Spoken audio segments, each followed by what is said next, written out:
when you're watching tape, sometimes the term, God, that guy's a football player. That was the term that I think we used with JJ. He was a down lineman. We had no idea what position that he would play for us. Could he play rush? Could he play Sam? Could he play inside linebacker? Was he big enough to play defense? We didn't know, but we knew JJ was a football player. I think the best description was epitomized by Double J really every single day.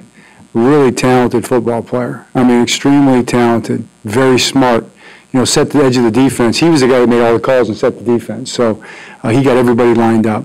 And then just the way he practiced, the way he played, the way he carried himself, the type of family man he is, a husband and father and son, just have great admiration for him, right? This is an honor for me to be sitting here, you know, so many faces that have meant so much to me throughout my career. On the plane ride, I was thinking about, you know, what I was going to say and everything, and you know, the day I got drafted popped in my head, and it was the first I was back. You know, they did, you know, it was only 2 days, the first, second, third, and the fourth, fifth, sixth, seventh the next day. But I went to a buddy's house, and I had my wife, who was my girlfriend at the time, and my family all came over. We were going to cook out and watch the draft, and I was projected to go somewhere around the second or third round, and so you know, naive on our part, we started hanging out at noon. Well, the first round takes 4 hours. And so by the time the second round rolls around, everybody's kind of tired and ready to go.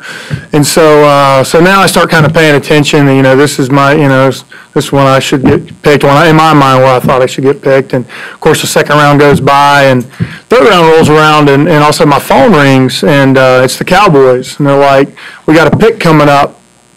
And I want you to be watching the board. We're probably going to take you. So I hang up, and I'm all excited. I'm going to be a Cowboy and all this stuff. And I'm sitting there watching the TV, and all of a sudden, draft pick pops up.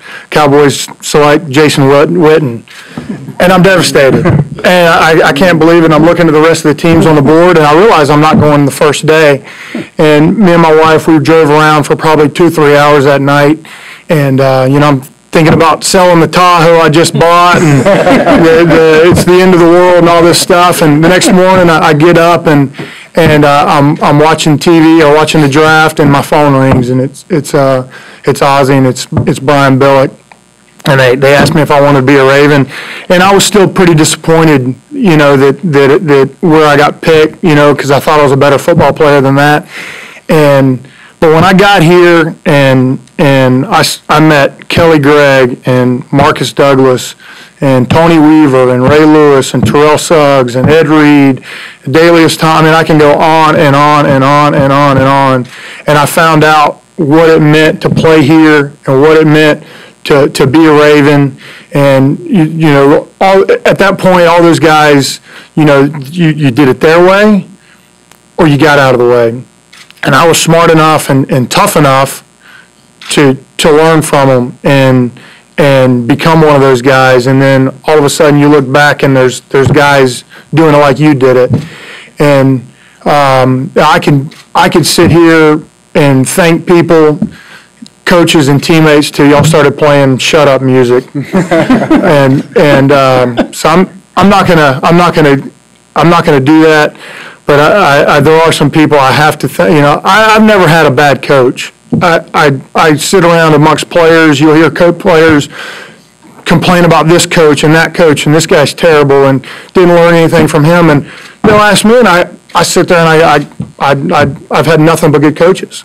Every coach I've ever had, from Rex Ryan to Vic Fangio to Jeff Fitzgerald to Greg Madison, Dean Pease, John Harbaugh. I mean, goes on and on. CB, I took something from every one of them, and it made me a better person and a better player. This organization, I can't say enough about this organization. The fact they asked me to come back and retire, and then to these beautiful ladies sitting down here.